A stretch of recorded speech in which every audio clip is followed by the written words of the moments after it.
I'm your host, Shane Youman. Joining me on this episode is an exclusive guest, a primetime guest. Y'all may know him as Joey Bats, but I know him as Raton and a couple of other nicknames, man. I'm not even going to jump into all the accolades and all the things this man has done over his 15-year Major League career. As you can probably see, just behind him, all the awards, all the hardware, the things he's been able to accomplish over the years. But without further ado, I'd like to welcome Mr. Jose Bautista to the League Talk podcast. Bow, bow. Que lo que con que lo que. Yes, sir. Thank you for having me, man. It's a pleasure for me to join you, and I just thank you for thinking about me, and hopefully we can have some fun today. For sure, man. I had to. We got a lot of history, man. You know, we played together, AA, big leagues. But even dating back before that, you came on a visit to LSU when I was still there. Although you committed to South Carolina, I'm not going to hold that against you, but I met you way back, man. It's been 20 years. You think about it. In 2000 or 2001, I think you came on that visit to LSU, and here it is, 20 years later. We having a conversation, man. So had to get you on the podcast because, like I said, we got some history. But man, let's talk about you, man. That's what it's all about. Coming from DR, the pride of DR, one of the best to ever do it. Coming from the country, from the island, man. Talk about how you got started with the game of baseball, or did you do other things besides play baseball down in the DR? Nah, man, baseball was it for me. So I got started just like any other Dominican kid. When you're 2, 3 years old, actually for your first birthday, it's kind of like a tradition thing where, the men in the family start giving you baseball gifts and hope that you pick up the game. So from a young age, man, I had a ball and a bat in my glove, and I took it everywhere. And if it wasn't my dad or my grandpa flipping me and tossing me balls, I was just throwing them against the wall and breaking windows and mirrors and all kinds of stuff around the house. So having to run away from the whippets. Yeah, but I started going outside when I was about 5 with my dad, and made it an everyday thing where he would just come home from work every day, around 5, 6 o'clock, and he would just throw me buckets of little plastic balls, and I had one of those little fat plastic baseball bats, and I just was whacking balls for hours. So that's my first memory of the game. Yeah, that old school, that little big old orange or red bat, right? That's right. Go out there and swing and hit, man. But that's crazy, I didn't know that about the DR. Pretty much a tradition. If you got a son, you're gonna probably give him gifts. That deals with the sport of baseball. That's kind of cool growing up and doing that. And obviously there was no other sport for you. And we know DR is baseball heavy when it comes to players coming out of the country, coming off the island, you being one of them, playing for a long time. So when did you first started competing, playing for an organized team? Looking to support a nonprofit that is making moves? Real Youth Mentoring is a nonprofit organization that provides support to young men across the United States, teaching them to be better scholars, better leaders, and productive members of their community. Through service, scholarship, and engagement, we address the systemic issues that often plague low-income communities while providing solutions rooted in economics and accountability. Visit our website, www.realyouthmentoring.org, to learn how you can join and learn ways that you can provide support. The change we need is here, and the change we need is now. Become a member and a supporter today.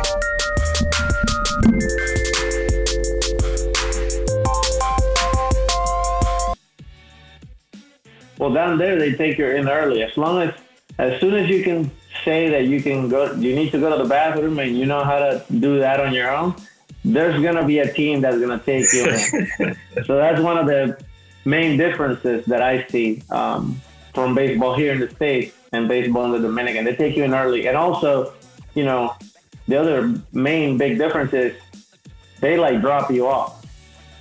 You know, so at 5, 6 years old, whatever, they drop you off for 3-4 hours and they come pick you up later. It's not like your dads are like clinging to the chain link fence, like watching every single move that happens all day long. So I feel that breaks down a lot of barriers early for the kid with his relationship with the sport and the game, where he doesn't feel like the parents are there looking over his shoulder the whole time. And I think Dominican kids benefit a lot from it. Don't get me wrong, there are some parents that do like to stick around, but for the vast majority, you know, they have to go to work or whatever. They can't afford to stick around because they need to go out and get that bread to put the food on the table. So it's a little different dynamic, but it's the same beautiful relationship from here with between the kids and the game and the sport.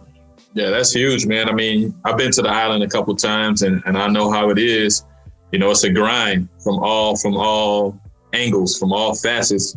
You know, people working hard to make it, kids working hard to try to make it in the game of baseball. So to have that opportunity is huge, because for some guys, it's their only way out, right? It's their only way to help their family eat, is to get that opportunity on the baseball field, man. So you started probably, like you said before, when you can go to the bathroom on your own, you was on a baseball field with a uniform on, playing the game. When I first started, I was 6. Yeah. When I was on the first organized team, I was 6 years old. Then it was an all day, well, not all day, but all morning Saturday kind of thing. I used to get dropped off at 8 and picked up at noon. That's crazy. Well, that's kind of cool, though. It was understood to where, like you mentioned, some parents want to cling on to the fence. But the fact that most parents left, it gave you the opportunity to really dive in and focus on your game. And like you said, not worry about looking over your shoulder and wondering what dad or what mom going to ask me after practice, why I didn't do this, why I didn't do that. It made it easier for you to concentrate and work on that craft. But, you know, from 6 years old all the way through playing that game, man, was it something when you first started playing was like, damn, I see these kids out here, they some real ballers. I don't know if I could handle this. Like, did you ever have those times, you know, playing as a youngster where he was like, man, maybe I need to try something else because of the competition that you saw out there? Yeah, I mean, I think so, all the time, because of my size, not my skill. So as opposed to, well, I shouldn't say as opposed to, but compared to most kids my age, I was smaller. But since my dad took me out every single day, in addition to what I practiced when I was with his team, my skill was a little more developed because the other kids only played when they went to play with a team. Yeah. So I was constantly playing every day, so my skills were a little more refined, but then every other kid was bigger than me, which put me in a, you know, kind of awkward situation because most of the coaches then saw me playing and kept trying to push me to play with the older kids, but the kids my age were already bigger than me. So, yeah. But I think that ended up helping me because from when I was like 8 is when I first started to like, the coaches started noticing that I had a little bit of skill. So from when I was 8 till probably I was 12, they made me play with bigger kids. You know, when I was about 12 years old is when, you know, my skill kind of caught up to my size, and then they wouldn't push me as hard to play with the older kids. Gotcha. But that helped me out a lot. I can see that makes sense because you play with a lot of fire. I always knew it. And people may have saw as a big leaguer later in your career, still play with that fire, but it was controlled. I know in the minor leagues, a different type of Bautista that was, used to get after it. And if things didn't go the way you would like it, you know, it was a show in the dugout or what have you. So I guess that's where all of that came from, that big time competitiveness that you had to go out there and show that you belong because you were smaller than everybody else, even though your skill set was up to par and pretty much close to what everybody else could do. The fact that your size, you know, you wasn't able to, I guess, keep up with them based on size wise. You had to bring something different to the table to earn that respect and to let them know you were there. You were just as good. So, man, rolling along, you know, growing up in DR with the parents, having a unique opportunity to play the game and to be around people. You're growing up, you get into your teen years. Was that around the time you said around 12, 13, you start to see yourself grow a little bit? Your body started to match your game.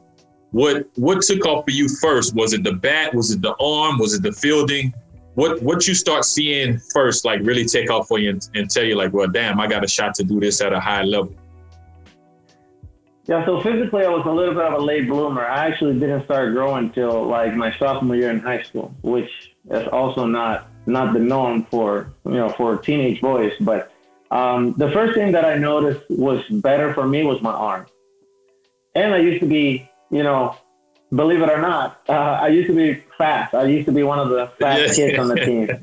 That ended up not sticking with me. I got my theories about that, but I used to be like the lead-off type of guy that could pitch too, but I was a little shorter than most. But my speed and my arm were, my big strength when I was younger. And then defense, because then, when you're fast, you can run stuff down. And I always was an outfielder ever since I was a kid. So I know that when you first met me, and I was in junior college, they were trying to turn me already into that third baseman infielder to get me ready for the minors, because I knew that the Pirates wanted me to play infield.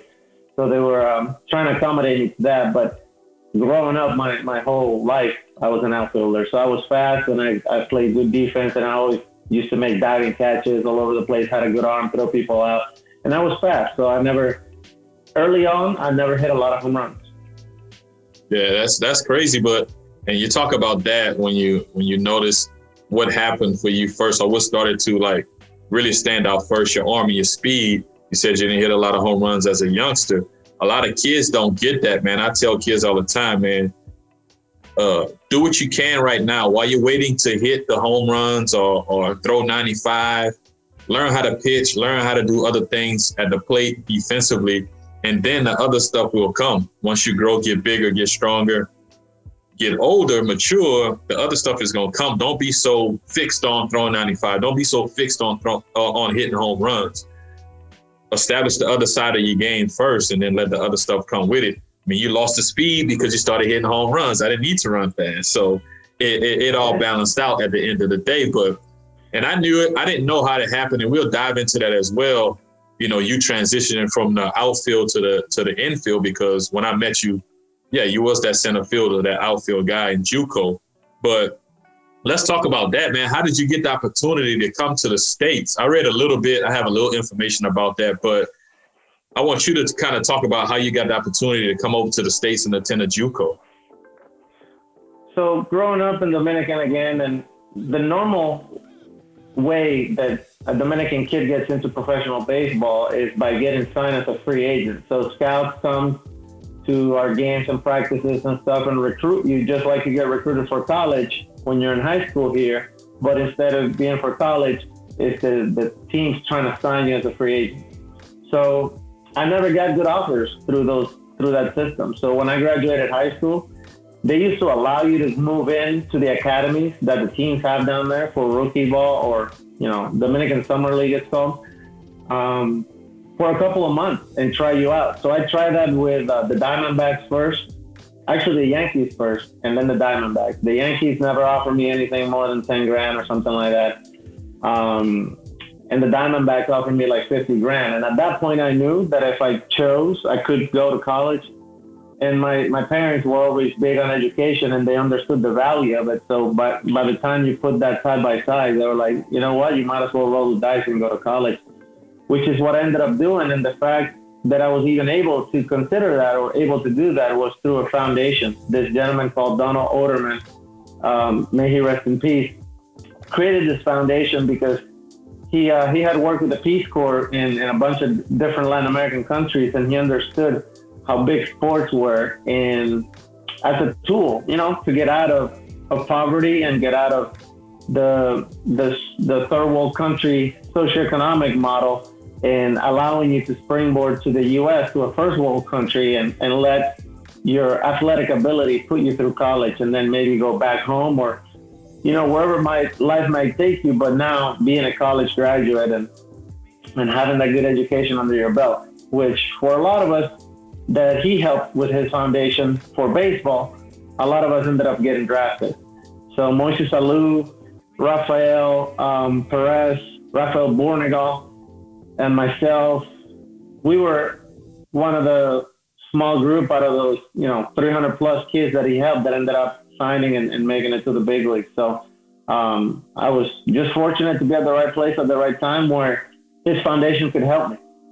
Yeah, that's crazy. That's something I didn't know about. And I'm sure everybody that's listening or watching had no idea about it as well, at least the majority of us. It's a unique situation because you always hear the stories about ball players from DR coming from poverty, not going to school, not having no other way. And I'm sure there are stories like that as well. But on the flip side of things, it's people like you mentioned Moises Alou, Rafael Perez, and a couple other guys that were able to benefit from this scholarship fund or this foundation, this guy that cared about the sports and everything and helping kids get out of that third world environment and into a first world environment, not only just with sports, but education as well. I'm sure it's a few other kids or a few other guys that have been able to take advantage of that. But that is very unique because although I've been knowing you for such a long time, I had no idea how that happened with you.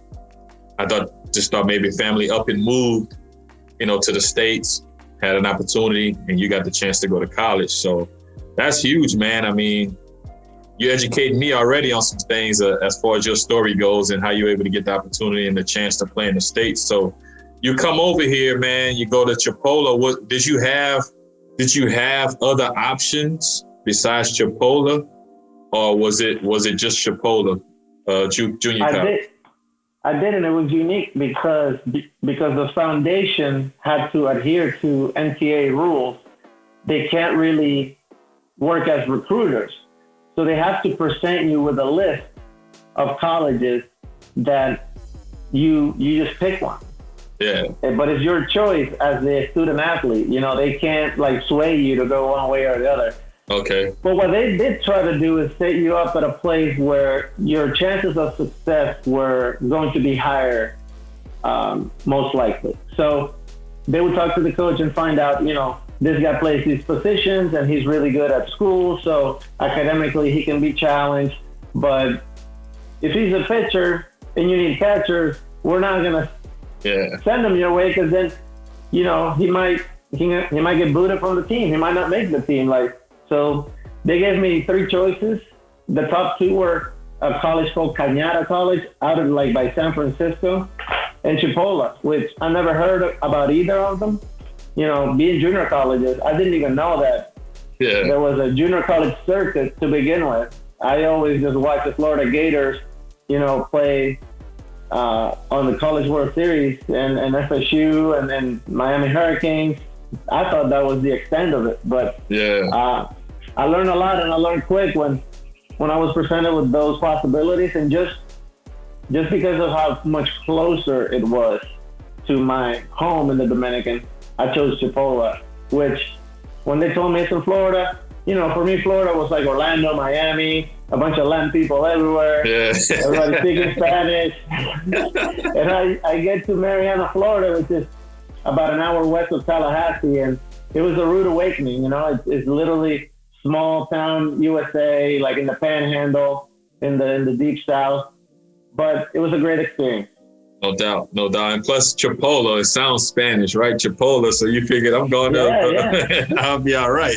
But speaking on that, man, and having that opportunity, going through that from the educational side with the foundation and all of that, where was your game at that point? Because you said, you went to the academy, worked out for a couple teams, but nothing really panned out when you're talking about money. And you're young, you're 16, probably 17 years old at the time when you're going through this process. Mentioned your arm and your speed was the first thing to really take off for you. But now you're 15, 16, 17. You're starting to look into those college options at 16 or 17. Where was your game at that point? Did you feel that you were progressing and going in the right direction, or was still a lot of work to do? Yeah, so when I was about 13, 14, I started, even my game started developing even more. I started putting in more time. A couple of coaches come up to my dad and it's like, hey man, your kid might have something, but he's got to put more work in. So I was practicing 3-4 times a week and playing Saturdays and Sundays, all year round. So even though I wasn't playing every day, but I was getting 4 games in a week because 2 games on Saturdays, 2 games on Sundays, and then 3 practice days in the middle of the week. between, school and English classes. I was pretty busy, but so I sacrificed a lot of things in my childhood and growing up, but I was playing the game that I love, so I didn't mind that at all. So I started playing better, and then when I was 15, I started growing, and that's kind of when it all came together. And I started playing for a bunch of different teams because we don't have high school baseball in the Dominican, so we have city ball. Yeah. So it's kind of like the same, but it's just clubs, kind of like it is in soccer here. You sign up for clubs, and when you play good, every club wants you to play for them. Yeah. But the good thing is that not everybody plays in the same tournament. So some tournaments are certain days of the week, and some other tournaments are on other days of the week. So I was able to find 3 different clubs that wanted me to play for them at the same time that didn't have games on the same days. But that's when I was like a junior and a senior in high school equivalent. Yeah. And I did graduate a year early from high school, which was great for me because of my birthday. And those 2 stints that I had with the academies in the Dominican came after that, because when I graduated, I wanted to sign and nobody offered me nothing. But so I spent a full year just playing with like guys that are signed to contract. So when I got to Chipola, and your question was, how was your game at that point? Dude, I felt confident as I could be. I wasn't the biggest guy. I was, same size roughly, like 5'11", about 160 pounds. So I was super skinny, but my skills were great, and my arm was still good, and my speed was so. But I was playing with wood bats for a full year, and then come to junior college, and I see this big old -5, and I was facing guys throwing in the 90s, and that competition is good in the Panhandle Conference in junior college. So that wasn't that much difference, but my skill level and my confidence were really high. Yeah. So I just, I hit the ground running, and I started performing real well right away. My adjustment was more like social and, cultural and learning how to do everything in English and being by myself for the first time. You know how it is in Latin America. Those moms, the moms look after you, bro. They take care of you. So for the first time ever, being by myself, it was a rude awakening, having to worry about every single meal by myself. Doing my own laundry. It sounds kind of crazy and simple, but these are things that at that point in my life, I've never done.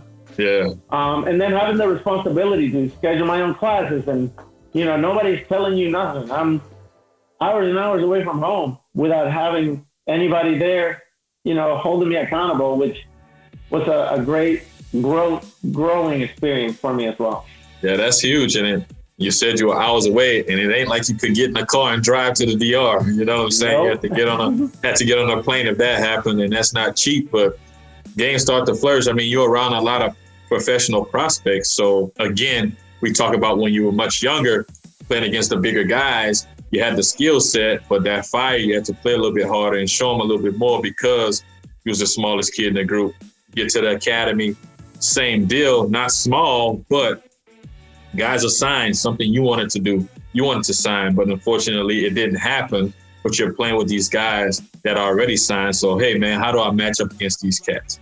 Let me step my game up and show them that I can play on that same level. So probably made it easier on the baseball side of it. Like you said, once you got to Chipola, the only difference, and I was going to ask you that, was the cultural thing, was adjusting to being on your own, having to be your own man, having to really test your English skills, because although you practiced and studied English in the DR, as soon as you got home, you didn't really have to speak English at all, or around your friends. You didn't have to use the language. So now you really got to use it in the States. And going from there, man, you're adjusting. You're at Chipola, you're adjusting. Did you stay there for 2 years or 1 year? 2. I got drafted after my first year, but back then they had the draft and follow. Draft and follow, yeah. So I went back because the Pirates, when they drafted me in the 20th round after the 2000 season, which was my freshman year, they ended up offering me the same thing that the Diamondbacks had offered me in the Dominican. And I was like, you know what? Ain't nothing. Hey, might as well keep going. Plus, at that point, I knew that there was going to be teams or colleges like LSU and Georgia and South Carolina that were really interested in me continuing my education there. So I was like, you know what? I came here for the college experience, and if somebody offered me something that makes me walk away from it, I'll seriously consider, because playing professional baseball was my ultimate goal. Yeah. But I knew that I was going to have more chances down the road. So I wasn't going to just jump at the first opportunity without it being, something that I couldn't walk away from. Now, where did that mindset come from? Was it just you on your own, like thinking that way, or was it did your parents play a part in it? Any mentors play a part in it? Because, I mean, let's just think about the time that we came up, Jose, the time that we came up, especially coming out of DR, guys were taking that 10 grand and going to play pro ball, that 50 grand. So for you, where did that mindset come from to actually be smart about the decision and not jump on 50 grand or 60 grand that they were offering? I think it was just, being open to learning. From an early age, I always wanted to understand things, and I always was asking questions. And when I didn't get something, I wasn't afraid to ask, oh, why is this way? Why can't we do this? And why can't we do that? And that, when you start asking questions and you let, your curiosity kind of come out and flourish, you start figuring some things out on your own. And then that lets you place yourself in the industry and in the business according to your true perceived value of yourself. And once you have that confidence in what you can do, and you firmly believe, and you're realistic about how you view things, and you can place yourself in a fair way in your own mind, you can stick to your guns. There's nothing wrong with that. And if you roll the dice and you lose, you lose. And if you come out on top, it's a great feeling. But knowing that I had the safety net of being in junior college baseball, that D1 schools wanted me, and that I was putting in the work, I was sacrificing everything that I needed to excel in the classroom and on the field. I was like a horse with blinders on, man. I had my nose to the ground. Yeah. I was just grinding away. So I was like, let's go. Hey, that's how you become a 6-time All-Star, multi-time Silver Slugger, man. All the other things, home run champ, 2 years, all of those things. That's how that happens, man. That grind, putting in the work, but being consistent and not selling yourself short, like you said, just kind of betting on yourself and believing in your true value, and then putting that on the line. So you're going through that whole process, man. Was it kind of a thing that was like, damn, this is driving me crazy? Like, why is it like this? Especially when it comes to the baseball side of it, and the ultimate goal was professional baseball. Did it mess with you mentally that you may have not been getting the respect or the offers from pro clubs that you felt you deserved? No, it wasn't about respect at all. It was about opportunity. And it's about other people seeing what you believe. But Gotcha. It's your job to show them, Gotcha, yeah. It's my job to convince you of what I believe and make you see what I see, So that's where my focus was. And yeah, that's, half of my mindset was, be smart, put in the work. But the other half is like the dreamer, it's my dream and my desire to do this for a living. And you're praying and hoping, and, you're uncertain. And that uncertainty can drive you nuts, because when you want something so bad and you don't know what the outcome is going to be, and you have all the faith in the world, but you still don't know, that can make some people crawl into a little ball. But I think I decided to channel that energy in a way that helped me be more productive. And not just every single ounce of doubt that I had, I let it all out at the gym or at the batting cage, or putting in the extra work in sprints and agility and whatever, in the classroom, reading books and making sure, taking classes in English. Like, learning English was one thing for me, but actually going to like math class in English is completely different. Yeah. So, and math is math, but understanding the teacher commands and what they want and the message that they're trying to deliver when they speak, that was where I was like, I'm trying to make sure that, I don't miss anything. Yeah. But, luckily for me, I ended up at a junior college where classes were like 20, 25 people. I could go to the teacher and talk to them. If I would have went straight to a D1 school, and you know, the first 2 years, you don't even know who your teachers are. It's like 600 people in a class. Yeah. So you may get a teacher assistant to answer an email. You know, forget about asking a teacher face to face a question about you know, English 101. You know, so I'm glad I took the destiny took me in the direction that it did, because I was in a place where I could get all the help that I needed.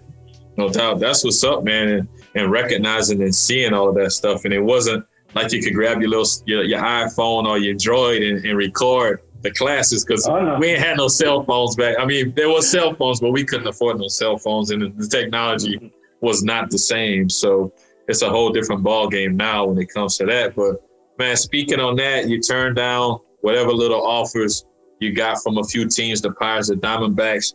You go back to Chipola for your second season. You started getting those D1 offers and visits. How many trips did you take? Did you take all your visits? I think were you allowed 5 visits, or how many visits did you take leading up into that 2001 season? Yeah, I was allowed 5, but I only took 3. You know, and I had, I don't know, maybe 50 college like full ride offers. Man. But I had narrowed my choices at that point. You know, I was either going to go to Miami, and they weren't offering me a full ride, and it's a private school. So, you know. Yeah, big money. That was going to be a big challenge for my family to help me get that done. But because I wanted to be in Miami, or I was going to stay in the SEC, you know. And I went to Georgia, LSU, and South Carolina. They were the best programs at that time. And I took a visit to all 3. And at the end of the day, it ended up being a money thing. You know, once we really got, you know, serious about, you know, where am I going to go and all that. And I started talking to my mom, who's a finance person in my house. And she started running the numbers. She's like, listen, even though, you know, we want to help you, we probably can't get you too far. So you got to go with whoever gives you the most scholarship money. And the closest I got to a full ride in the D1 NCC school was from South Carolina. So that's why I ended up committing to them, which didn't hurt. They were pretty good at the time. Oh, yeah, definitely. College World Series and all of that stuff, man. So, yeah, man. So I remember you came and take that visit at LSU. I think it was in the fall because we were in the squad and stuff like that. Wondering, who is this kid? You know, Turtle Thomas at the time, he finds kids everywhere. So wasn't surprised at the end of the day that he was able to find a prospect like yourself out there at Chipola. It sucks you didn't go to college, but, you know, we'd have loved to have you at LSU. You chose South Carolina. They were number 1 pretty much every year. Didn't get the World Series championships, but they were at the top of the SEC every year at that time. And then, you know, one of the best teams in the nation. So, you know, you couldn't strike out with going to that school. But again, flipped around 2001. I believe it was 2001. The Pirates have a chance to sign you before the draft. Talk about that whole process, because I'm sure obviously you put together a great sophomore season at Chipola. Otherwise, you wouldn't have had those offers from the Georgias, from the LSUs, from the South Carolinas, and whatever other schools offered you that money. So talk about that season a little bit and what you think was the turning point for you to get that money from the Pirates, to get that action from these big time D1s. Well, to my coach's recommendation, you know, I always told you that I had a good arm. And when I was younger, I was pitching.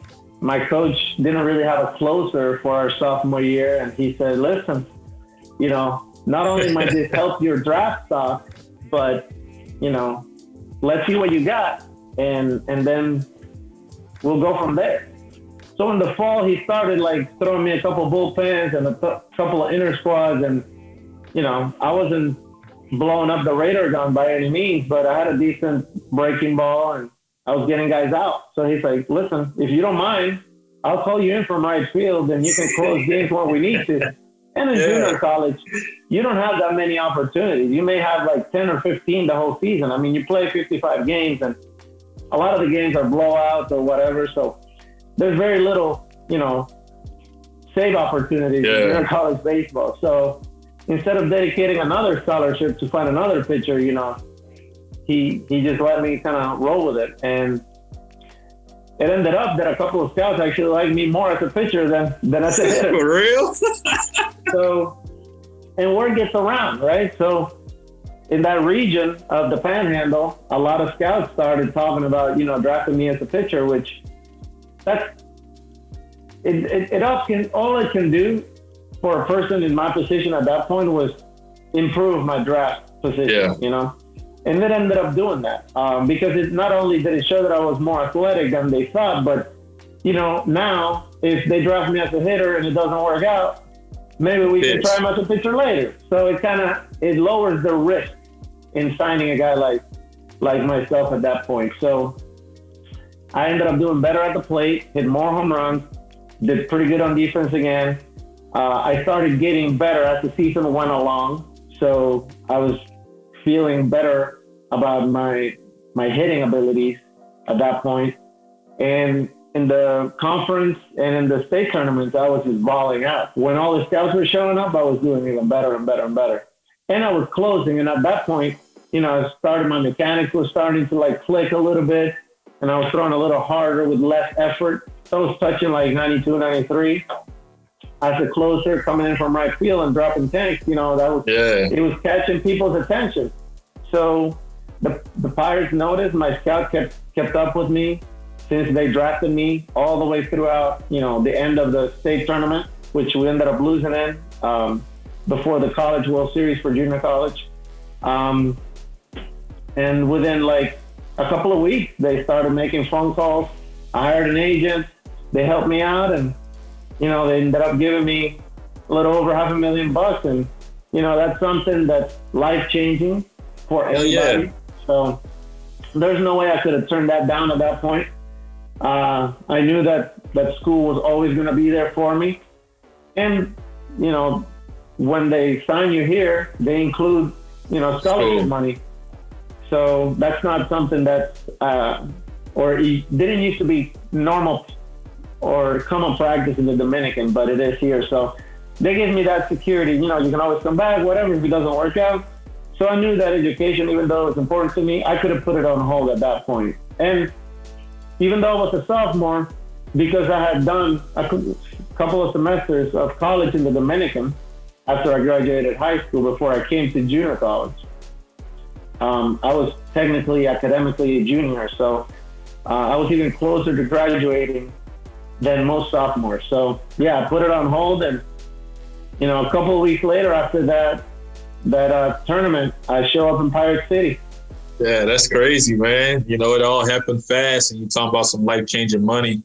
A little bit over $500,000. I definitely don't pass that up. You see that happen a lot these days, and even a little bit here and there back then. But you started putting it together, and you got the opportunity to pitch. So that raised your draft stock, which was huge. Something I didn't know. But I understand why now you're back on the mound and was going to pitch with DR for the World Baseball Classic and the Olympics. But unfortunately, they didn't have either, because of COVID. But that's crazy, man. But it's another unique thing too during that time. And I heard a different story. Maybe you can shed some light on it. But I heard that you were just messing around at third base one day, and somebody saw you fielding ground balls at third base and decided to make you a third baseman. So is that true, or was it a whole different process in how you ended up at third base coming in from the outfield? Yeah, I think there's some truth to that story. I don't know if there was a specific day, but anytime that there was, practice, they used to work out the infielders and the outfielders separate. And sometimes the outfielders were done with their drills and the infielders are still taking ground balls. And you know how hyper I was. I couldn't sit still, I was like, screw it, I'm going to take ground balls. I'm not going to just sit here and look at the clouds, So, yeah, I think there's some truth to that. And that's where maybe, the scouts started getting the ideas of putting me in the infield.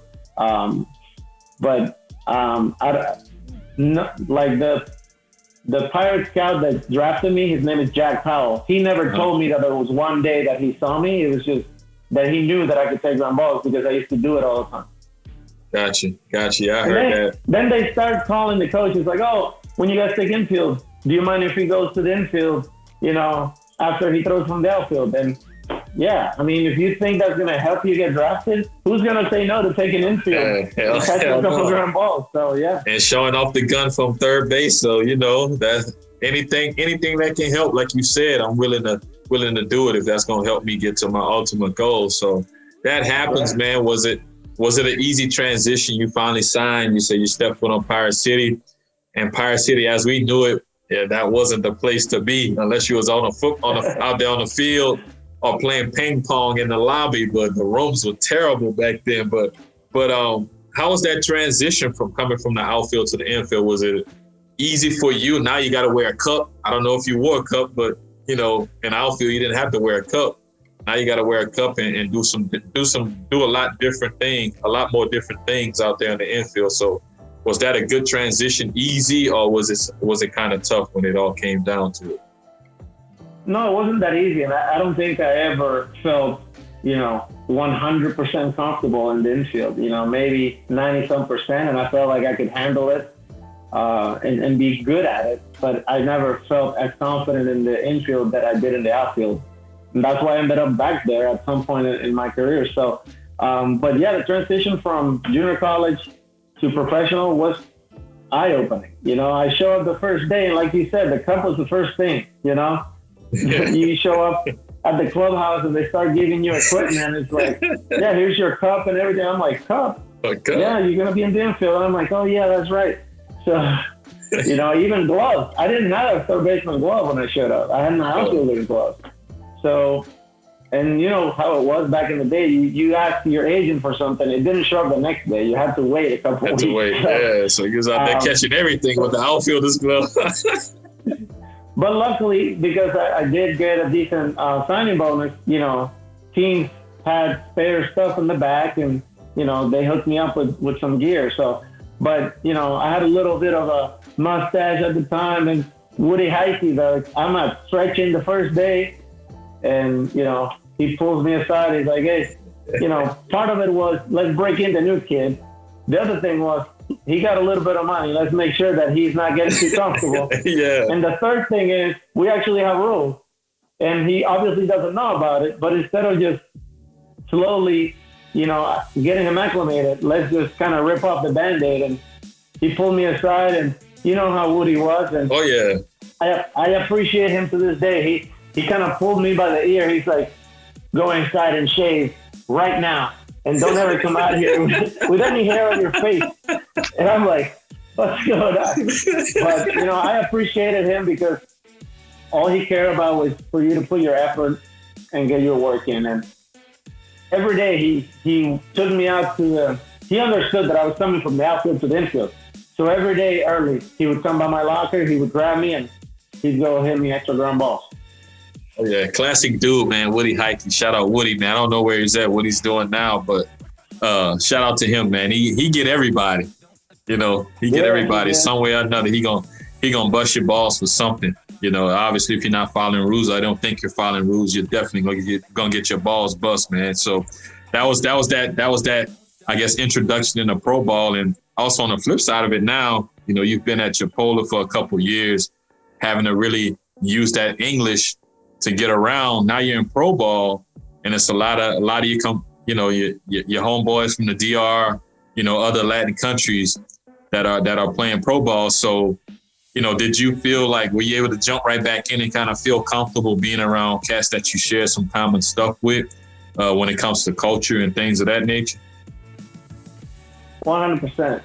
And I almost felt like I was in the middle of two different worlds, to a certain degree.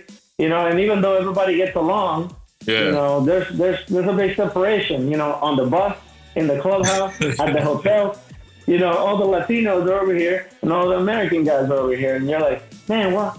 But I understand, the language barrier and the cultural differences. It's something that has gotten way better, by the way. So there's a lot more integration now, and I think it's going to continue to get better. So I applaud every team for all the efforts that they've done in that department. But I really felt like I had to translate for guys. And then I had to sit in and meetings and translate a lot of work. Players. A lot of work. I didn't know I was signing up for that. Exactly. Extra signing bonus or something. But I didn't mind doing it. I knew how much of an impact I was having. And I had to sign leases for apartments, and I had to be the co-signer for a lot of those. Now that I'm like, wow, I took I was the driver to the park every day. I was ordering food. I was taking guys out. But I didn't mind doing that at all, man. I was helping guys, and guys were helping me out. I scratched their back, they scratching my back. A lot of times I would take them to get groceries, and they would cook, Everybody was good, and everybody looked after and took care of each other like that. So. And they were showing me the ropes too, because I just showed up and they had been there. They understood how it worked, so they filled me in quick. So my transition was much smoother because I was able to trust in all those Latin guys to kind of come at me with all the information about how things were done in the organization, what to expect, what people expected of me, what's right, what's wrong, what's perceived as good, what's perceived as bad. So it was pretty cool. Yeah, that's kind of cool too. It was an even exchange. Like you said, I scratched their back, they scratched mine. Moving forward, and we'll jump in. We hadn't even talked about the playing side of it yet. We talking about the adjustments and stuff like that it takes to play pro ball.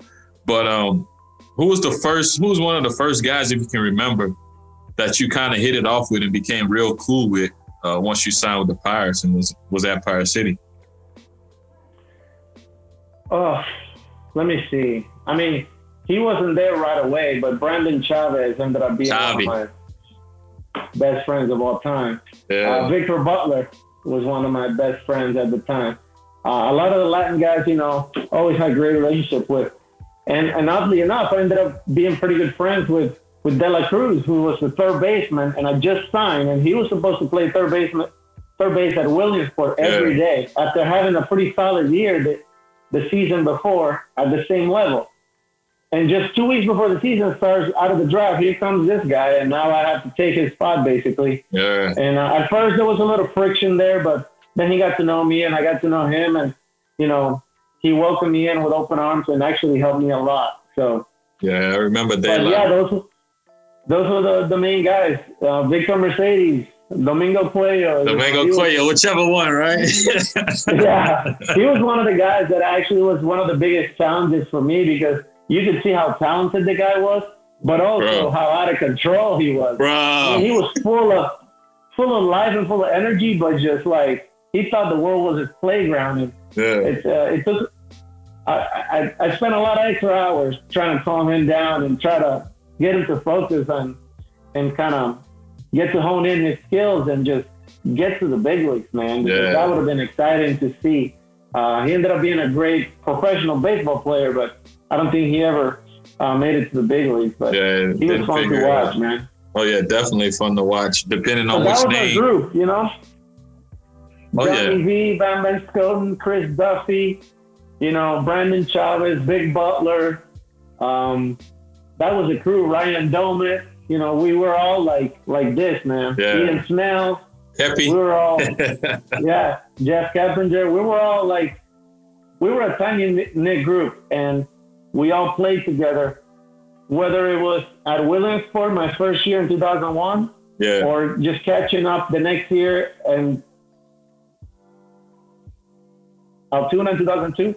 From then on out, we kind of all moved together as a group, to Lynchburg, Altoona, and then Indianapolis. But Chris Shelton was there too with us. Yeah. Walter Big Young, Walt. RIP Big Walt, man. RIP Big Walt.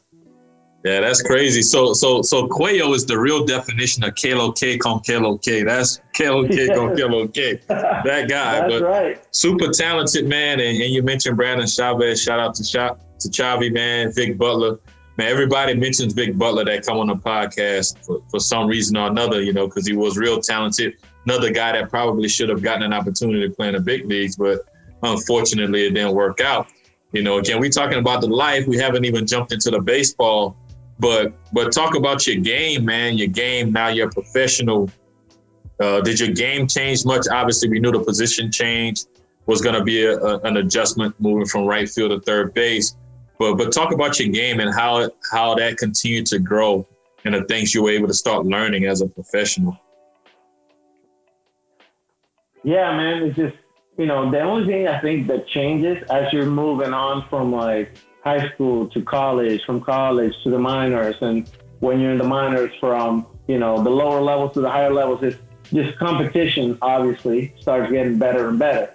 So the whole thing is not about, what can I do that I'm not doing today or that I didn't used to do in the past. It's more about how do I get adjusted to this game at this level because of what I see and how people are pitching and what's happening to show that I'm putting up good enough numbers to move on to the next level. At least that's the way that it used to be. Now with, all this sabermetrics and StatCast and all these other things, development has changed a little bit, but you weren't moving up from, Williamsport to Hickory or from Hickory to Lynchburg if you didn't put up some decent numbers. Yeah. You have to be justifying the fact that you're moving up with something. And back in the day, it had to be either batting average or home run. Yeah. Basically. Unless you were super toolsy and you were stealing 50 bags a year, which is not something that I was doing. So. You left that in the DR. You left that back in the DR. That's right. So yeah, I was just trying to figure out, no matter what, still the same attitude, show up on time, get my work in, which by the way, that's something I learned at Chipola. My coach from the first day is like, if you're not 5 minutes early, you're late. 5 minutes late. Yeah. So I learned that and never let it go. So I was always trying to show up early, always trying to, be one of the last guys to leave, but not in a, eyewash type of scenario where you're just lingering. Always try to do a little bit of extra work because I knew and I understood from early on, having great people around me giving me great advice, that it piles up and it adds on, Over the years, you do that long enough, put in a little more work, a little more work, a little more work. When you look back, you're like, man, I'm way better than I used to be. And I didn't notice it because it's a slow progression, but on the day-to-day, you don't feel it. But then you look back 6 months later and you're way better. And you can tell when you're kind of outpacing the other guys that are not putting the extra work. Whether they're more talented than you or not, doesn't really matter. As long as you keep working, keep getting better, always hungry. When push comes to shove and the cream rises to the top, but those guys that work harder, I'm willing to bet on against guys that are more talented that work less. Gotcha. That definitely makes sense. And like you said earlier, man, you had the horse blinders on, you had that tunnel vision. So that definitely carried over to where you didn't notice how good you were becoming, how you were making that progress and climbing that ladder. And you mentioned something about what you learned at Chipola, you're either early or you're late, you're never on time. The first time I heard that was from Big Walter Young. He was my locker mate, the first instructs I went to in 2001. Where I ran into you again, but he told me that, and I never forgot that. And that was one of the biggest things that I learned becoming a professional was to either early or you're late, you're never on time. And back then, Banny, he'll let you know if you and Woody as well, if you're a little late. And in pro ball, they're not making you run laps, they're taking money out of your pocket. So, man, we talking about how you had that mindset of, hey, I'm gonna work hard, I'm gonna get better, I'm gonna do my thing. And it's showing, and it's happening fast for you, Bautista. It's happening fast because after the 2003 season, you get Rule 5, right? You go in a Rule 5 draft. That was 2003, right? So we're not even going to jump into the specifics of the Rule 5 draft, but it comes a time where teams have to protect players at a certain level, either put them on a 40-man roster, which is the Major League roster, protect them on a AAA, or if you're not protected on AAA or better, then the team really don't care much about you in a sense. Not saying it's the end all be all, but it's almost like the team doesn't really care much about you if they lose you or not. So you, after 2003, you were protected on the AAA roster, which meant teams that if they wanted to take a chance on you in the Rule 5 draft, they had to give you an opportunity to make the big league club. So were you disappointed the Pirates didn't protect you on a 40-man, or you're quite okay with that part before we jump into the specifics of the Rule 5? No, I was okay with it. I understood, somewhat disappointed. Some of it, I was starting to get curious about the business of baseball at that point, and the business decision kind of made me think a little bit, why give somebody a signing bonus that big if you're not going to protect them? Yeah. but more, I was just like, you know what? Not that I deserved it, but I spent the majority of that season on a DL because of a self-inflicted injury, you know? Yeah, we know the fiery Bautista. Yeah. Right there. So, you know, as you know, in Lynchburg, after, you know, actually not getting up to rough start, but hitting about 250, but not having a terrible day, you know, bases loaded, I think I hit a sac fly or something, and I was just, you know, upset.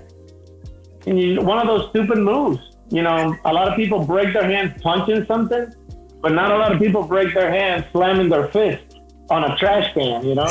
You know, little did I know that it was a fiberglass top instead of plastic. You know, I banged this thing like sitting down next to it, expecting it to fold or bend in half because I thought it was plastic, and ended up being fiberglass and being screwed into the top of the bin that was inside of a metal cage. So yeah, broke my hand halfway through the season. So part of me was, you know what? You kind of deserve not getting protected for being, you know, a hothead. So I wasn't thinking about it too much though. I was playing winter ball, as you know, every year since I became a professional.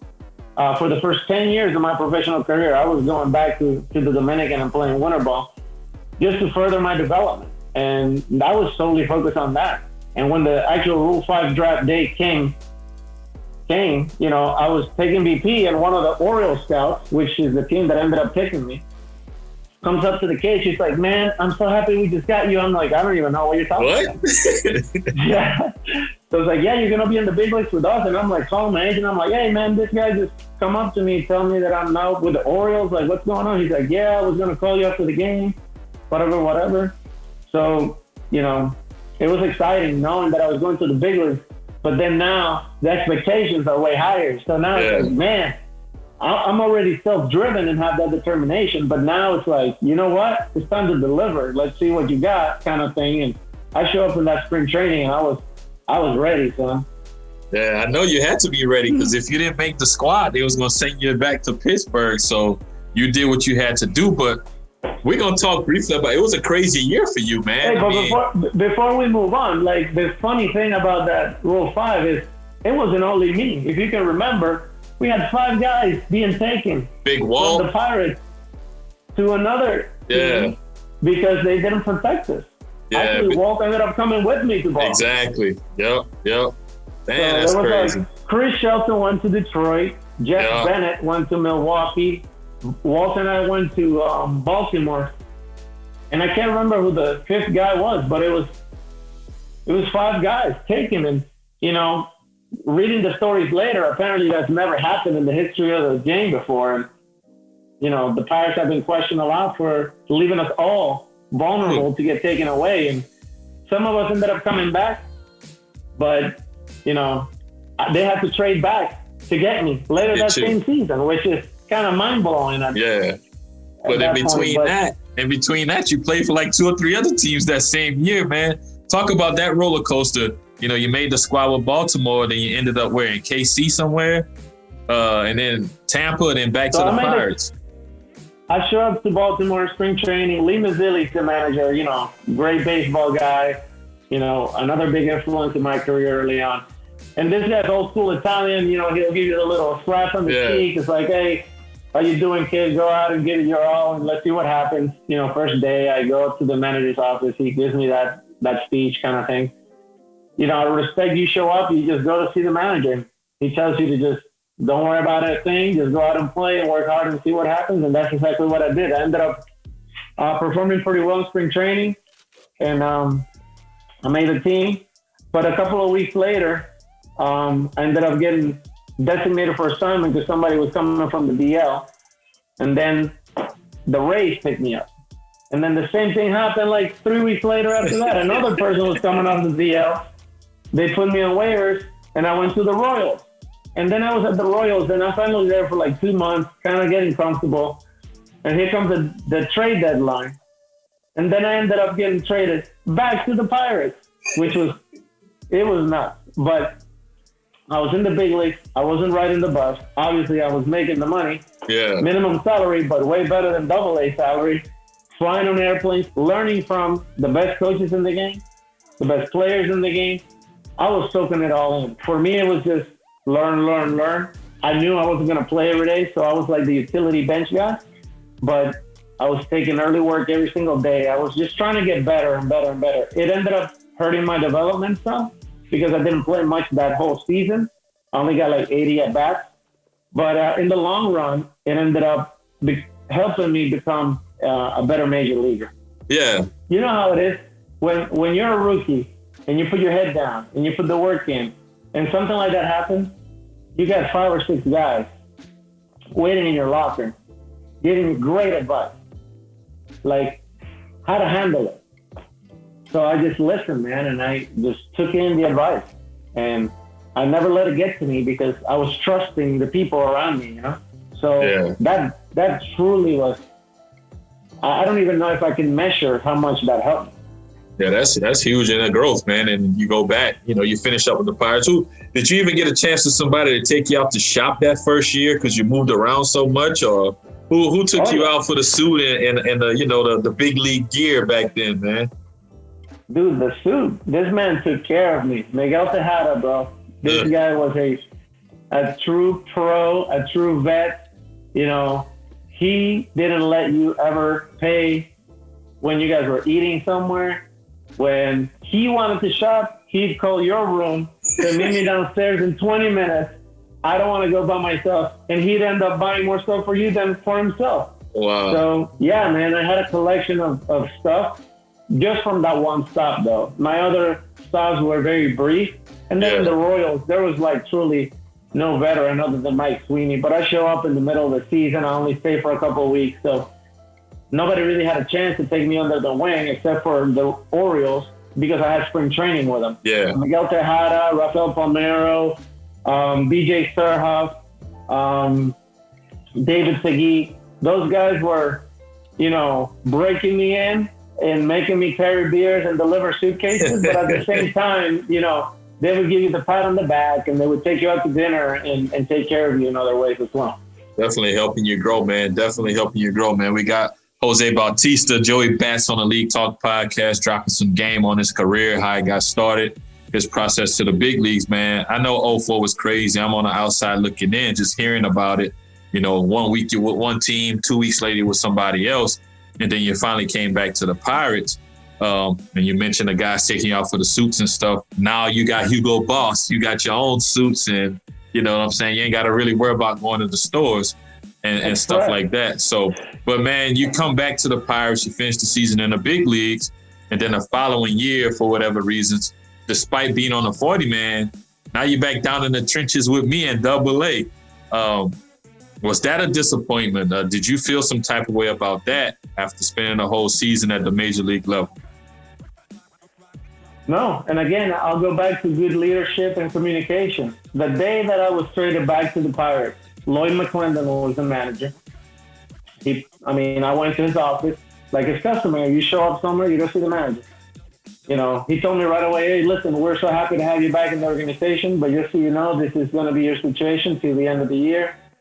And know that next year, we got to continue your development. Don't take it personal. Don't get down on yourself. You are going to be in the minor leagues somewhere next season. So let that start sinking in. When we're done here, we're going to get you as many as bats possible from here to the end of the season. Go back, play winter ball, and show up spring training ready to go.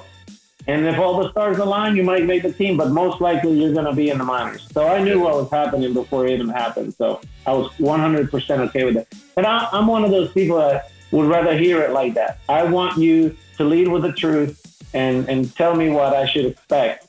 And then there's no disappointment. I'd rather be realistic than have all these expectations that could never be met from the get-go. I'd rather know what I'm getting myself into. And then let you down if I don't, deliver it. Well, you could tell when it's real, by the way somebody communicates to you, because sometimes you can get that same news, but no, it's some bullshit, it's some BS. You know that, and for Lloyd to do that obviously says a lot. And the way you explained it let me know that it was genuine, it was real, it was true. So you go back to Double-A, you tear it up. We're not going to spend a lot of time on that season, but you do well. 20-something homers, 80-something RBI. You ball out. and then you get called back up. Did you get a September or you went up before that? Because I don't quite remember. I know we played together at that level in 05, but I don't quite remember when you got that call, if it was straight from AA or you went to AAA for a little bit. So talk about that year you went in locked in.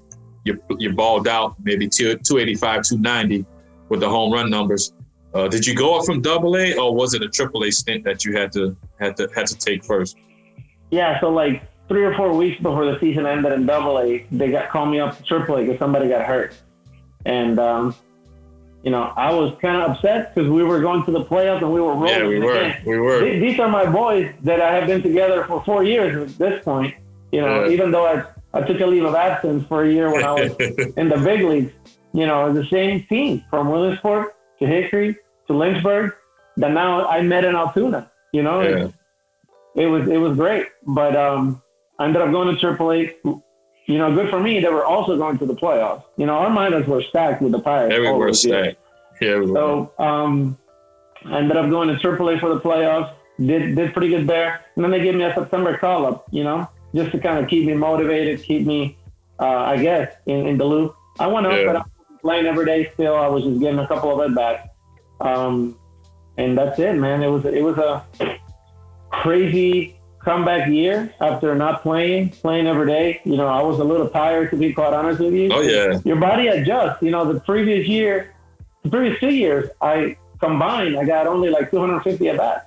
Because remember, in Lynchburg, I hurt my hand. Yeah. So I only got like 150 at-bats. The next year, I'm Rule 5, I only got 80 at-bats. So the next year, I got 550 at-bats. 500, yeah, because you played the whole year through September. So I was a little beat up.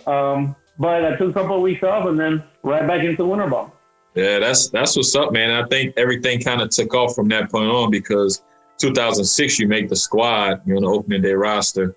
And the rest is history. The story of Joey Bats, Jose Bautista is written from the big league standpoint. The story has been going on up until that point, but you really get to that point that you want to get to and become a big league ball player. When did you know, man, that you are like, man, I'm gonna be here for a while? Because I know the first couple of years, even though you were in the big leagues with the Pirates, nothing was real secure because you had a bunch of guys, Infield, as you're talking about, Freddie Sanchez and Jose Castillo, rest in peace, Jose Castillo as well, Jack Wilson and a couple of other guys, Matt Cater, who came through for a short stint. When did you know you was going to be there for a while? When did you know you'd be at the big league level for a long time? Well, I don't think I ever looked at it that way. Like, I know I'm going to be here for a while, but I knew what to expect. I knew the level of competition just from watching, even my Rule 5 year, just sitting there on the bench, soaking it all in, watching those guys go to work every day. I knew what I had to do, and I knew I could do it, but could I do it consistently enough to stay there? Yeah. I knew that I wasn't going to face those guys where I felt overmatched every day. It's inevitable. You're going to face people that you have no chance with at some point. Yeah. But not every single day. I felt like that. So it was more for me a challenge on how to get my body and my game style to do what I needed to do consistently to stay at the big league level while contributing. Because don't forget, you can't just look at it from the lens of what do I need to do as an individual. You got to contribute to the team and to the win. Yeah. Because if you don't win, the rope is going to break at the weakest link. So, and when you're young and you're just getting started, at least it used to be that way. More often than not, it was the young guys getting the axe. Oh yeah, definitely. I'm one of them. So, think about that coming up. And man, we had a team. We had talent with the Pirates those couple of years. I was there, and you were up there as well.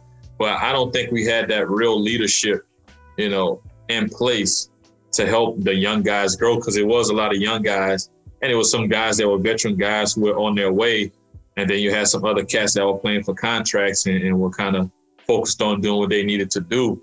Not that anything was wrong with it, but I think we needed somebody in place that can really help bring the team together, and I think we'd have been a little bit better at that point. That's neither here nor there. Great experiences playing Rise. We talk about the pluck games we used to have, myself, you, Ian Snell, Ronnie Paulino. We used to go hard. We used to go hard on the plane trips, man.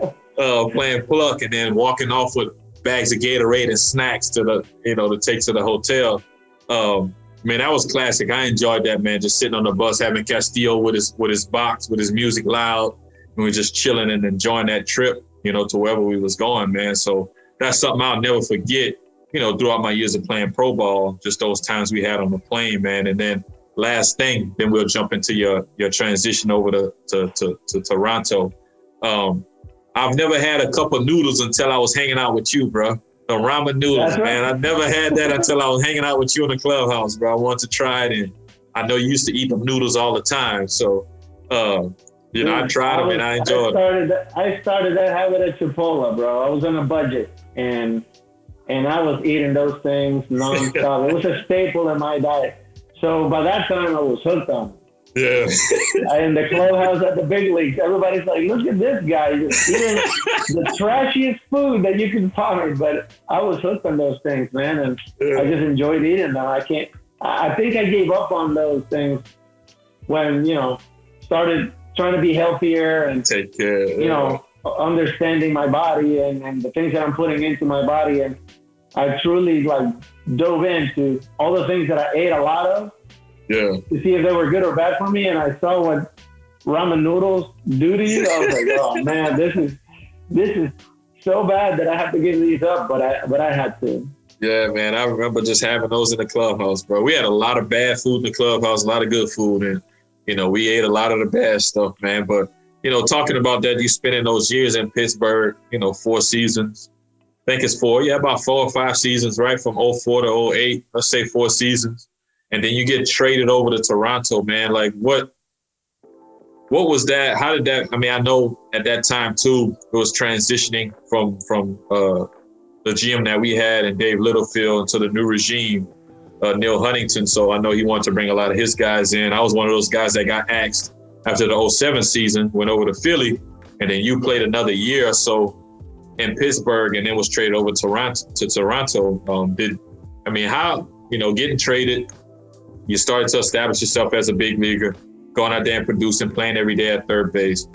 How did that make you feel? Did you feel some type of way, or did you look at it as, hey, man, this is another opportunity for me to display my talent?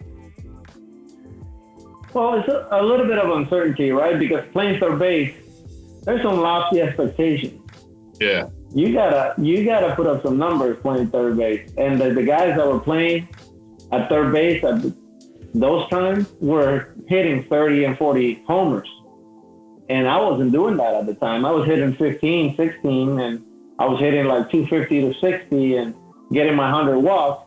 So I wasn't terrible. I was middle of the pack, especially being young. That's not something that would be considered bad, considering that the expectancy is for me to continue to get better. Yeah. But I've kind of been treading the same water for 3 years and not kind of taken off yet. So when I got traded, it was a little bit of a mental shakeup for me. And that's probably one of the most vulnerable times that I had in my career, where I felt, I don't know what's going to happen. But again, I decided to kind of go back to what I knew how to do, just put my head down and continue to grind. And I show up in Toronto, and again, luckily for me, great manager, great leadership, great communicator, Cito Gaston pulls me in, hey man, I really like you, like what you can do. We don't have a spot for you to play every day, but whenever I can, I'm gonna plug you in, and let's finish the year and see what happens. So the rest of 08, that's what I did. And the funny thing is, these guys are in the American League East, the toughest division of baseball at the time. Yeah. And I show up from the Pirates, the NL Central, which is the weakest. And we were at the bottom of the damn division. And I'm coming from AAA, right? Because I had gotten sent down before I got traded. Oh, wow. And I'm leading the team in homers. Because I had 13 bombs at the time. And nobody in Toronto had more than 10. Wow. So I'm like, at least I got that going for me. I show up and I'm automatically... But Toronto was having a tough year, a lot of injuries, a lot of guys underperforming, and it was a good change of scenery for me at that point. You could tell, I could feel the same things that you were feeling, you know, new GM, new team president, everything's changing. Let's trade everybody away kind of thing. I felt that too at the big league level. So I felt like it was the best thing for me to get to a different organization at that point, and especially one that was welcoming me with open arms, and felt good about the baseball player that I could turn into, not what I was showing with my stats at the time. Yeah. So, you know, it was great. And, you know, talk about going from a place where, again, the lack of leadership somewhat, you show up to a game against St. Louis on a Tuesday and everything's just kind of like you're just going through the motions. Yeah. And I show up in Toronto and there's 30 people from the media. The Yankees are in town or somebody. And it's like Game 7 of the World Series. And I'm like, oh, man, this has got real quick. Yeah. And this is just a Tuesday night game. A Tuesday night. So, yeah, so that's the first shock to me where, you know, when guys were calling me, I remember conversations that I was having at the time. I'm like, listen, I really feel like I just went from AAA to the actual big leagues. And it's because of the environment. You know, the environment was completely different. They had a bunch of established veterans on big contracts. The expectations were higher, and you could feel it. But that wasn't a bad thing, you know? You just had to show up like a professional, go to work every day, and there was no goofing around. You know, time to let loose and have fun, but, you know, it was more focused work and a little bit of having fun instead of, you know, lollygagging and, okay, it's game time. It was like a flip-flop. Yeah, yeah. And Roy Halladay, man, you know, Vernon Wells, Alex Rios, Marcus Scudero, Greg Zahn, all these guys, AJ Burnett, you show up and these guys were like locked in and pros, and it's just a different level of leadership from the player side. Even though I had great coaches, great mentors and managers always, I never, since my days in Baltimore, I never really had that in the clubhouse anymore. Yeah. My few years back in the minors and then in Pittsburgh, there was never that presence from a veteran. You know, it was eye-opening for me. Yeah, I can imagine, man. I can only imagine. And it helped you settle in finally, even though you had 4+ years, 5 years as a big leaguer going into that situation in Toronto, you know, being around that leadership, seeing the media out there and it really being serious is really light cameras action. And you have to go out there and produce, conduct yourself in a certain way because the spotlight is on you. Playing in that division, playing in another country, when you look at it out there in Canada. We all know you settled in and was able to establish yourself as one of the best to do it, you know, through those years that you played in Toronto. And we know the legend of Joey Bats, you know, was born and lived on for the next 10, 12 years of your Major League Baseball career. So when did you know? I mean, I saw 2010, 2011 when you really started to show those tools that you always possessed. You was able to put it together for complete seasons. Did you feel it coming? Was it something that some advice you got, or a certain series or month of the season where you're just like, man, this shit I'm about to have some fun. It's about to get fun for me right now. Was it something that clicked for you, or you know, speak on that for a second? Yeah, I think it's just a combination of a bunch of factors, and I've talked about this at great length because everybody wants to talk about it, you know, and everybody asks me the questions, but it's just a matter of being at the right place at the right time, being put in a position to succeed truly and finally, like for the first time in my career. You know, I'm not trying to make excuses, but it's not the same to hit, you know, 7th or 8th or even 9th in a 30 or 40 game under 500 team with the pitcher and catcher behind you in the National League as it is to, you know, being hitting 6th, 7th, even 1 or 2 in American League lineup that's, you know, more conducive to creating runs. Yeah. When they tell you, hey, go out there and give it your best. And it doesn't matter if you struggle for the next month, you're going to play every day. Instead of feeling like you got to get 3 knocks just to be in the lineup. When you show up at 2 o'clock, the first thing you do is just go to the lineup card and like hope that your name is back in there. You know, you know, all that is out of your mind. So you get to relax and truly like start paying attention to the little things. Like, man, I had a 2-1 count against a guy that I should have hit that ball harder. Why didn't I? And he quick pitched me, and the ball like kind of got into my hands. I ended up rolling over it. Like, it lets you dissect the game from a different perspective, especially when you're getting feedback from all kinds of veterans that are like, you know what? Yeah. Look at it this way, or try this, and don't focus on what happened. When it happens next time, try to do this or consider that. And I had 3 hitting coaches on that team. Tuxedo Gaston was the manager, former hitting coach. Then I had Gene Tennis and Dwayne Murphy, like old school guys, like great hitting guys that were grinding when the big leagues was like bus rides or train rides. Like, they had a different relationship with the game.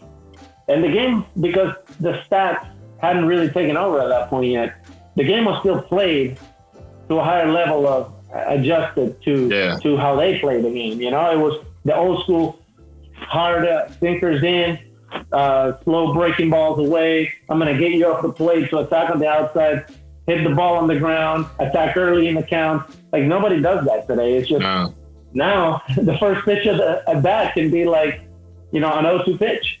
Yeah. The game has changed, bro, and it's hard. The game is getting more difficult as we go along. But, I was able to benefit from having all those people in my corner, and that helps you. And it didn't hurt that when I got traded in 08, from the first day, they're like, let's go to the cage. And you're going to start working on these and these and these and these and these things. They gave me a list of like 10 things. Get ready on time, get back on your back leg. Make sure your hands are going. Don't think about putting your foot down. Think about starting your load earlier during the pitcher's delivery. They were saying stuff, putting it into context and from a different perspective that I never even considered. Everybody's like, always like, oh, put your foot down early. I'm like, put your foot down early. I can't think about my foot when the bat's in my hands, That just like throws me off, But little did I know, like, if you took a pitch delivery frame by frame, I wasn't lifting my foot or starting my load until the pitcher was like at release point. And they're like, no, dude, you're already way too late. Yeah. You should start getting your load when the pitcher kind of takes the ball out of the glove. And I'm like my mind was blown. From there, it's just like, make those adjustments, get comfortable. And that's just in BP and in the cage. But I felt like freaking Superman. Yeah. And I was going to winter ball and destroying balls. But I wasn't playing every day in the big league. Even in 09, I wasn't playing every day. I was on the bench until September when they traded Scott Rowling and Alex Rios away. And then they finally got... So I was working on these things for a full year. Well, you got to really put them out there. Yeah, so I had time where I didn't have to perform. So it allowed me to kind of get acquainted with it in a low-risk environment where, I didn't have anything to lose. Yeah, some people wouldn't understand that, though, because, hey, man, I want to play. And although you were getting to play not as much as you'd like, but you got that chance, and we see the poster behind you with the 54. I guess with all that work and putting it in and realizing, hey, man, I'm starting my load too late. And you said in DR and winter ball, you started crushing balls. I guess that's how that all came to and to play. And you were able to hit those 54, set that record, had that career high, and really become a true home run hitter and really a power hitter, should I say, at that point in your career. So I guess it became fun, man. How fun was it playing in Toronto, especially you started putting things together on the field? Now you're one of those guys where the cameras are following, you know what I'm saying? And the microphones are in your face and you're getting these endorsement deals. You got the Audi R8. Probably you showed me that picture back in 07, back in the day, that Audi R8 before it even dropped. Yeah, you was able to buy, start to live a good life, a real good life and have that success out there on the baseball field and reaping the benefits off the field as well. So talk about how fun that was for you, man, out in Toronto when you're having these years, putting together these great seasons and things like that, becoming a superstar, if I should say. Dude, it was unbelievable. And I don't think I ever fully comprehended everything that was happening. And that's why in some ways I kind of struggled to deal with some of that success and how to handle myself a little bit. you know me, I'm a little bit of a perfectionist, so I always try to look at things and how could I have done that better, you know? But yeah, dude, it was one of the most enjoyable decades in my life. More importantly, because since I started contributing more, then our team became a little bit, you know, more productive, and we were competing. And then they started getting more players, and now we're playing meaningful games, dude. Which my first 4 years in Pittsburgh, averaged 40 games under 500. That wasn't getting it done. My first 2 years in Toronto, 08 and 09, the team underperformed and struggled. That's why they ended up trading a bunch of guys. But then I started playing every day. In 2010 and 11, we didn't do great, but we were playing 500 ball. Yeah. You know, and a bunch of other guys were improving alongside me. So it's like the team started to get better, and management started noticing, and they started getting more players into it. So 12, 13, 14, 15, like it leads up to 15 where we're now competing in the playoffs. And dude, some of the most fun games that I've ever played in my life. Some of those seasons were a blur. I can barely remember details. Locked in, right? So much fun. You're locked in, and you're having so much fun that you don't even want to stop to wonder or question anything. You're just like, let's keep going. And you look back at the end of each season, you're like, man, I can't believe we accomplished all of that. You know? Yeah. But it's tremendous. The way that from day one, the fans welcomed me in Toronto was unbelievable. So I always had to show my respect and my thanks to them. And as I started playing better, it just got magnified to the point where I feel the love when I go to Toronto, still to this day. And I'm always appreciative of that. That's what's up, man. And, you know, you're raising your family out there, too. I'm sure your kids got the cameras in their face at that time. If they're going out in public, they know, hey, that's Joey Batts, you know, family right there, wife and kids and stuff like that, man. So I'm sure it was fun for them as well. And you said it was a blur. But like Drake said in one of the songs, what a time to be alive, huh? Going through those years in Toronto, man, balling out, you know, establishing yourself, like I said, being that superstar. And then, you know, it comes around the time, like you said, around 16, 17, where that contract is up and you're figuring out what it is your next move is going to be. And we could be here all day talking about those 10 years in Toronto, but we're not going to dwell on that a whole lot, because anybody that's listening, they know what it was like for you. Maybe not up close and personal, but they saw it on TV. You know, read it on, you know, online if they did that, but they know what type of things you were doing out there with the Blue Jays, not only on the field, but in the community as well. So was it sad to leave? Because I know you still wanted to play, but obviously when we talk about the business side of the game, you know, what you wanted to do and what you thought you could still do maybe didn't match up with what they were looking for. So was it sad for you to leave Toronto and move on to another organization? Oh, yeah, man. I wanted to end my career as a Blue Jay, and I'm kind of sad that it didn't happen, but, you know, it is what it is. You can't, like you said, you can't sit here and wonder. All you can do is move forward. So, and you know, I got to take some responsibility in that as well. You know, I could have handled myself in some of those negotiations in a different way that I could have, you know, maybe helped my case a little bit and been more flexible and shown that was my number one priority. Yeah. But I didn't. So, you know, everybody's destiny takes you in your own path. So I try not to question that and just go with the flow. I've always done that. So even though at the time you might struggle with it and you might get emotional about it, but at the end of the day, you can put your head on the pillow, you know, knowing that you gave it your best and that some of the things that happen are out of your control. Yeah. So that's the way that I always looked at it. And after that, I ended up going, you know, Braves, Phillies, and Mets. So it was a good end of, you know, that run in Toronto. Yeah, 15 years, man. No matter how you look at it, 15 years to stay that long at that level, you know, the major league level. Obviously, you got full pension at 10 years. You know, you played an extra 5 years. So, you know, folks don't think baseball is a contact sport, but you're beating your body up every day. So to stay healthy and to get off the ramen noodles and to realize that you needed to get off those ramen noodles if you want to last longer, you was disciplined enough to do that. But Man, we got a few more minutes, man. And I'll just say this, man, just getting to know you and knowing you, man. I enjoyed watching you. You know, my last few years playing, I was overseas in Korea. And, you know, we catch the games and stuff like that. But to say we were teammates at one point and to see you kind of flourish and become that superstar guy and to be consistent with it, it was fun to watch, man. And I got to salute you on that, bro. Could always look back and say, damn, like I played with that guy. Or would have you, I could shoot you a text message and you'll hit me back. Like for me, that's huge, man. And for the city of Toronto, I mean, I could be wrong, but when it comes to baseball, I mean, you're the biggest thing next to Joe Carter, bro. So for me, you can't leave Robbie out of. You can't leave Robbie Alomar out of. All right, okay. So all right. Let's just say top three.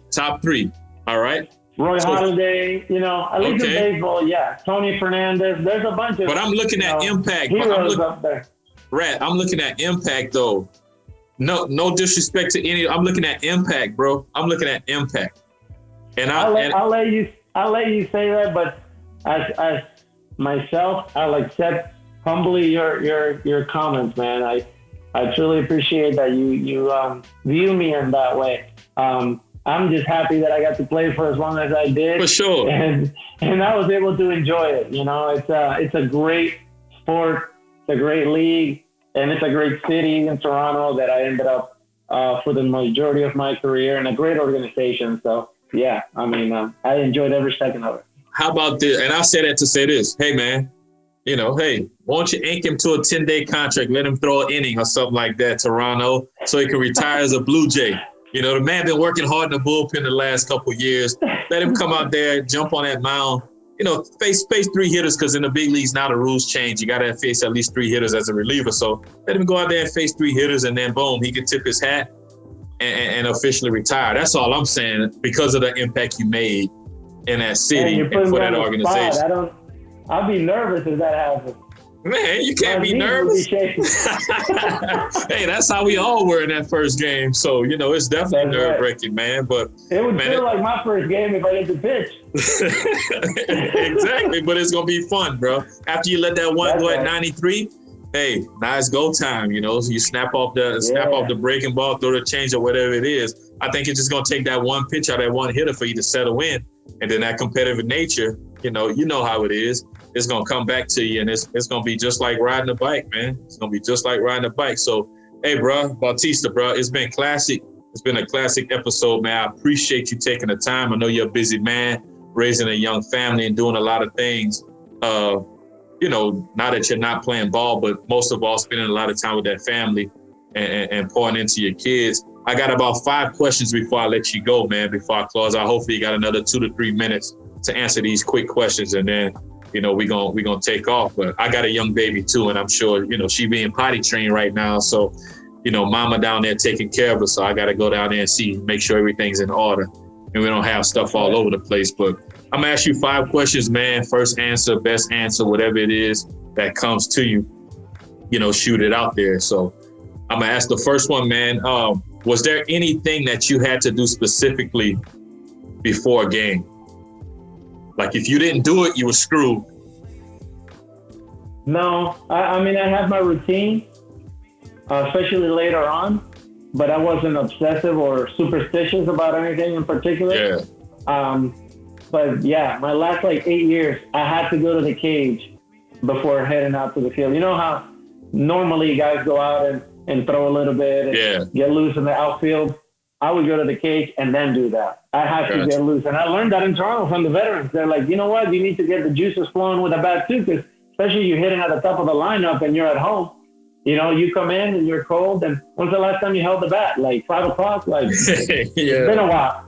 So, yeah, I picked up that habit in Toronto. And, you know, I served as a last-minute reminder. Hey, who's on the mound today? How did he pitch you last time? How has he been pitching lately? He's been walking a lot of guys in the last 3 games. In Pittsburgh, that never happened. No, I know it, bro. And I kick myself in the butt all the time, not being mature enough to really take on that effort and put in that work. But it was so much stuff going on over there. It's easily distracted. No knock. Pittsburgh gave me an opportunity to be a big leaguer. But listening to stories like yours and other guys that have been on a League Talk podcast, it was like, man, it's totally different. You know, how the way, you know, they got welcomed in certain situations. So I definitely get that, man. But I really thought you had some superstitions or some things that you had to do that might have been a little bit out there, a little bit crazy, but it is what it is. You know what I'm saying? That you were able to mellow out with that. But my second question. The ramen noodles. Yeah, yeah, that's enough right there. That's enough right there. So my second question, man, you enjoy playing at home or playing on the road?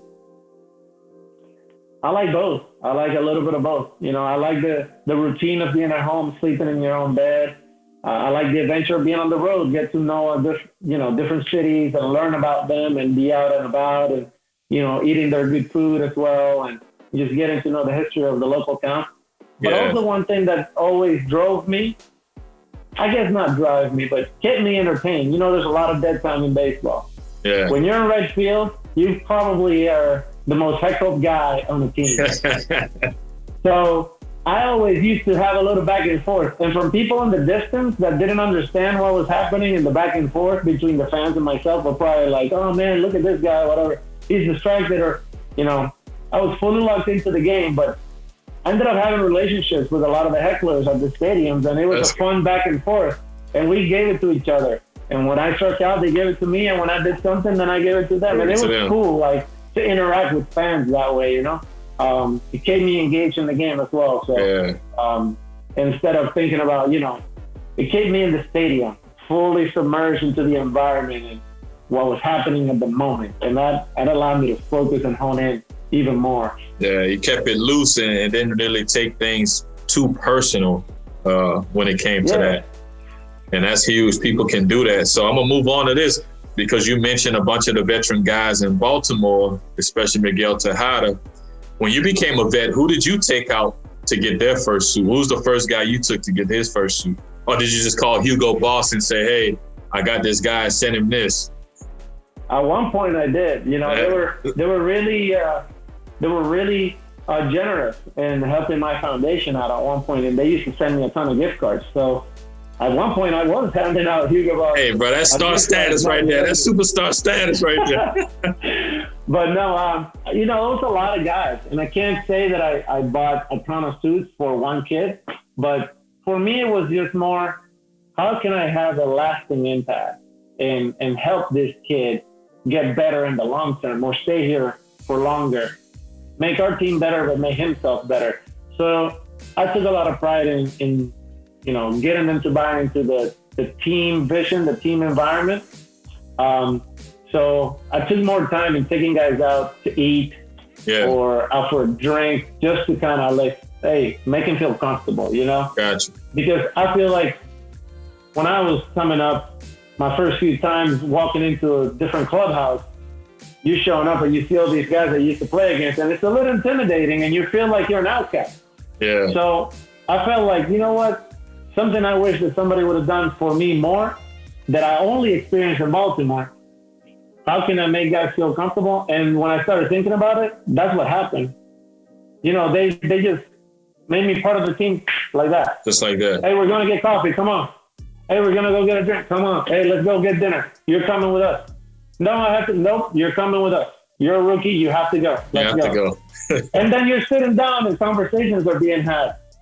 And as you get to know the guys, so you get in that camaraderie, you're in a loose environment. You're not in the clubhouse. There's no coaches around. There's no media around. You just getting to know your teammates. And then you get comfortable. You show up the next day. And even though everybody got to kind of not walk on eggshells, but it's a professional environment. Business. But there's that background, you know, back of the mind, relationship. Hey, let's go get a steak later tonight. And, you know, I know that you're struggling the last week, but, you know, we'll talk it over tonight over a glass of wine or whatever. Yeah. So you have like that personal relationship and you don't feel so intimidated when you walk into the clubhouse. So I focus on that a lot for younger guys. Yeah. Comfort to the standpoint of where you're going to be supported. And when you need that advice, you're going to get it. Not comfort to where, man, I'm in the big leagues. I ain't got to do shit. I'm good. Not that type of comfort. No. It's more like taking away a little bit of the fear of the unknown. Right? Yeah. Because one thing is to fail, because you couldn't get it done. Because it's hard to perform and execute on a consistent basis.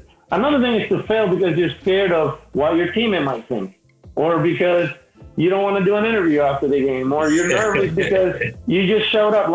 So you try to take all of that off of the table and make guys comfortable so they're loose and just, hey, let's go ball. Exactly. I know you can ball. I can ball. Let's go out there and ball together instead of being all tight because, they're new. Exactly. I try to remove that from those guys' situations. I'm with you. I got 3 more questions, man. I'm going to let you go. Pitcher you hated facing and a pitcher you enjoyed facing. Anybody you enjoyed facing? Anybody you hated facing? Well, one of the guys that I admire the most in this game is one I hated facing is because I sucked against him. It's CC Sabathia, man. Even though he's a lefty and I'm a righty, and I know that you're supposed to hit lefties better. I think I got maybe one hit off of him in my whole career. And you saw him plenty of times. You saw him a lot. Plenty of times. A lot. Over 50 at bats, easy. So, great role model, great dude. But I hated facing him because I couldn't get a hit off him. So I knew I was going to have a tough day when he was on the mound. Oh, yeah. Nasty stuff. Future Hall of Famer, man. Yeah. And then I love facing another, guy that ended up with the Yankees for a long time as well that I used to face a lot in Pittsburgh with Houston was Andy Pettit. For some reason, when he came, he had the long, slow delivery. Yeah. I just had a lot of time. My biggest issues were timing because I was late and I had a lot of time with him. And he liked throwing inside to righty. So it was like the ball in? It was a good matchup for me. So I ended up having a lot of success against him. But again, another classic Hall of Fame Yankee starting pitcher that, you can only tip your hat to and be happy for a guy to have a long career like that. Oh, yeah, definitely, man. 2 more for you. Favorite athlete of all time? Woo. Athlete in general? In general. I'm going to go against the grain with this because I know that most guys pick between 2, but I'm going to go Derek Jeter. Ooh, yeah. Wow. Especially, we're all close in age. So to say that, that's definitely going against the grain. It's for me more of what he did off the field and how he handled himself, and a lot of those qualities I admire because I wish I was more like him in that sense. Yeah. Such a pro, just, be able to handle adversity in a tough media market and just never had slip-ups and, I don't know. I don't even know what to say about him that people don't know already. That guy was unbelievable. He's kind of like a Tom Brady in that sense. Different sport, but same kind of figure when it comes to, one individual player compared to within the sport that they played. I know that probably most guys pick Michael Jordan. Or, or Ken Griffey Jr. But for me is you got to go Derek Jeter. I'm with you, hey, man. I'm not mad at that decision, especially and spinning. It's hard to pick one. There's so many people. Like I said, Michael Jordan, Ken Griffey Jr., Dwayne Wade, LeBron James. Oh, yeah. There's just so many. Barry Bonds. For him, it's more what he did on the field, obviously. But unbelievable athlete and somebody that's grown up as a little kid. If you did not imitate Ken Griffey Jr. and Barry Bonds when you were playing with your friends, you did not play baseball. Exactly. If you're in an age group. Our age group, for sure. I already know. I used to do it. I had the jerseys too, so I already know what it is, man. And that's crazy. But Jeter, though, spending that amount of time, like you said, with Brady in one city, in New York being, like you said, the media in New York and just him not really just kind of keeping his nose clean. I'm sure as a man, he did what he did from here, there, have fun. But the fact that he's never really gotten in any trouble, had any issues, definitely salute to that. And I'm definitely not mad at that decision, man. So last question before I let you go. I know you got a family just like I do. And I appreciate it again for you coming out here. I see all the hardware in the background and everything like that. I'm sure that's just a little bit of it. That's just a small amount of it. So with that being said, and with me eyeing that for the last hour plus, what is your biggest or most enjoyable moment of your career? Your biggest or most enjoyable moment of your baseball career? I mean, for me, as an individual, like, it has to be, even though it didn't symbolize the pinnacle of my individual career, it did for the team aspect, and it did for the fan base aspect. But to have a highlight of that level in the middle of the playoffs after a 22-year drought for Toronto fans, and just hearing the impact that home run had, even though I'd hit so many more home runs in my career, that one is the one that everybody remembers. And obviously it's a bat flip home run in Game 5 against the Rangers. But it's just knowing that at that point, it's the best way to sum up why we play sports. To have people like me that get fortunate enough to play a major sport for a living every single day of my life, to get into a big situation like that, just the chance of me being the guy that gets to step up, it's like winning the lottery. And then for me to be able to connect and do something so memorable for so many fans, not necessarily for me, because you know how many games we played. Yeah. That feeling, maybe the moment changed, but that feeling of hitting a ball like that, I experienced 1,000 times in my life. But that moment and what it meant to the fans, and I know that there was like 20 million people in Canada only, like, just tuned in. I mean, I felt like you could hear the whole city like scream when I hit that home run. The stadium was shaking. And to hear the stories, I was here and my family, and I was at this bar and everybody went nuts. And just to put it in perspective, I was like, man, that's pretty cool, man. Hey, bro, I'm catching chills right now. But listen, that's why I made the comment earlier about you being next to Joe Carter, having some of the biggest impact on that organization. Just from just what you said, just think about that part of it. And it's for you, you don't think about it in that sense because you hit so many balls like that. But for that moment, man, that moment, yeah. And rightfully so. I'm a pitcher, but damn, that's a big moment. Flip it. I can't be mad. You got it. You got it.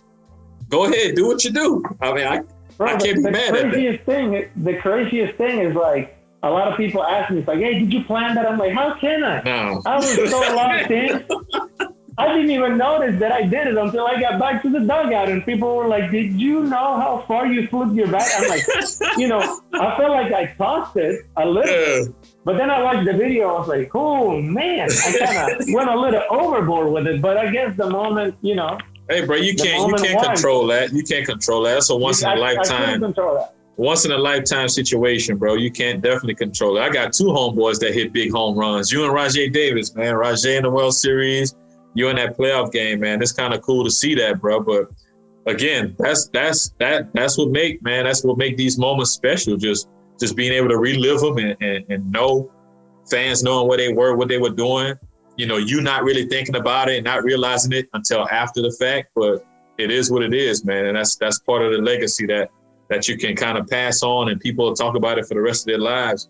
If not in the States, if not in DR, for sure in Toronto, and the whole country of Canada, man. But look, I know we've been on this thing for a minute, man. You dropped some gems. You shed a lot of light on some stuff. Hopefully educated some parents. Hopefully educated some kids. And Jose, man, I'm gonna call you Raton, because I know you Raton, and everybody know you Joey Bats, but I'm calling you Raton, man. Raton, bro. It's been classic, bro, and much love, man. Continued success to you. Again, it's very appreciated that you jumped on the podcast, man. We're going to close this thing out. This is the League Talk Podcast. Boom, and we out of here.